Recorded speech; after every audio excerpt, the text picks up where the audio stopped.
દરેક માણસ હારે છે, પણ બધા સ્વીકારતા નથી. દરેક માણસના જીવનમાં એક એવો સમય આવે છે જ્યાં બધું ચૂપ થઈ જાય છે. મહેનત છે પણ પરિણામ નથી. તમે મહેનત કરો છો પણ રિઝલ્ટ નથી, અને એ જ સમયે મન તૂટે છે. કેટલાક સપનાઓ તાળીઓ માગતા નથી, એ તો સહન શક્તિ માગે છે. હવે અટકવાનું નથી. યાદ રાખજો, સમય ખરાબ છે, જીવન નહીં. અને સમય બદલાય છે.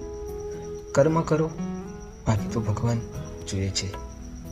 નસીબ પર નારાજ ના થાઓ. તમારા કર્મ પર વિશ્વાસ રાખો, કારણ કે મહેનત ક્યારેય ખોટી જતી નથી. એક દિવસ બધું બદલાશે.